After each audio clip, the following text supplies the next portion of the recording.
Joining us, Deneen Borelli, member of the conservative group Project 21, protested this weekend against the president and says all this talk of racial overtones is utter nonsense. Torrey is here early, pop culture columnist and MSNBC contributor. Of course, Torrey and I took, it's a little earlier than usual for you.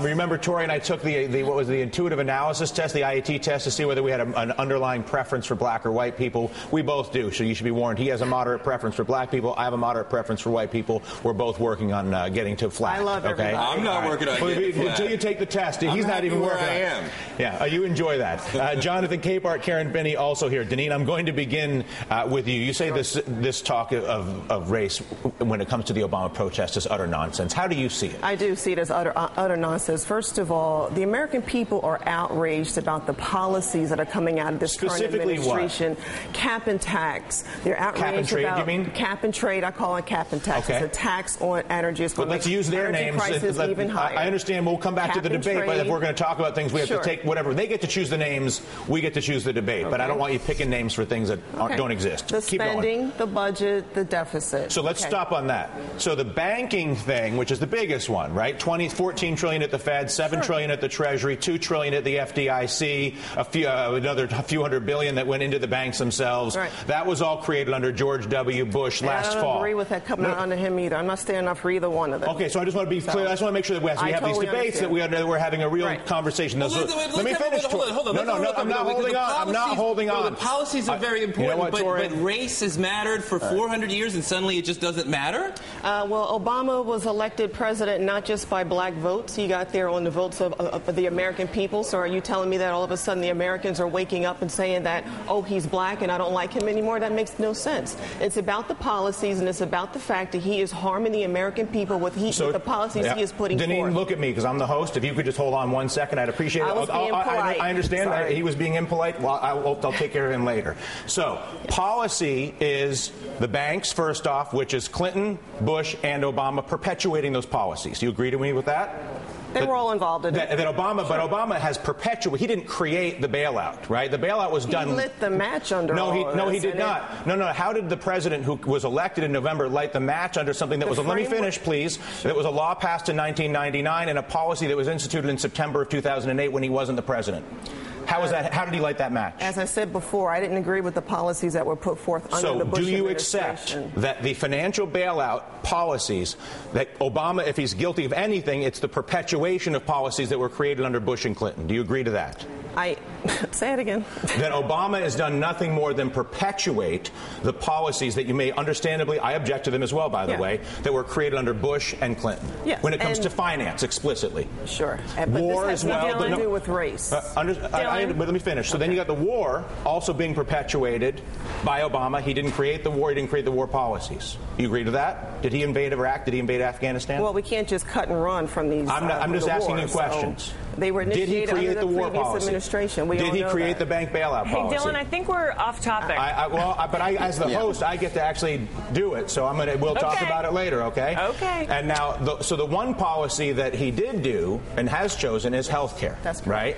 So your argument is people are against his policies, but are you saying they're against his policies health care, or are you saying they're against all of these policies? Because I think the point that Torrey's itching to make and Karen's itching to make is people are misassigning responsibility to this president for policies that he didn't create. The point I was going to make. Well, that's the point I'm going to make, and that they're arguing that this is something that it is not. In other words, that the frustration is understandable, but it's being directed in all the wrong places. With all the town hall meetings, the tea parties, and the rallies, the American people are frustrated at everything that is going on from the previous administration to the current administration.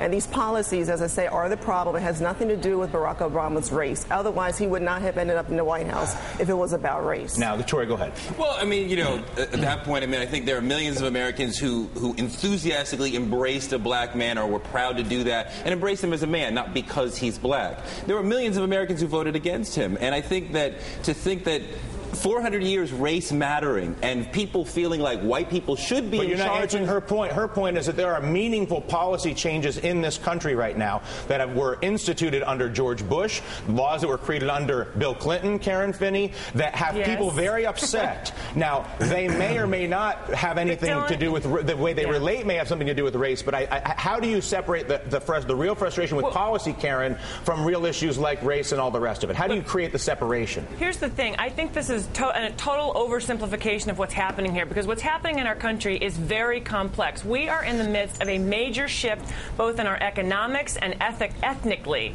Part of what I think you're seeing, I actually agree with our guests. People are angry, and if you look at the polls, some people are just angry. They're not even necessarily angry at Obama, but they're angry at what they see happening. I don't think in that instance there's a racial component. For some people, there is a racial component. For some people, they see our country changing in ways that's scary, that people are afraid of. We've seen this time and again throughout our history. I think that's part of it. So there is a racial component.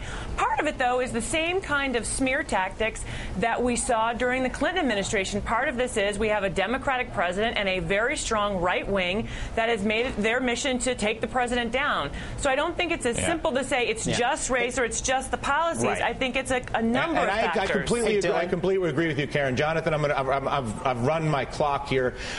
Do you agree with what Karen just said, though, very quickly, Deneen? Yeah. Jonathan, hang on. Deneen, go ahead.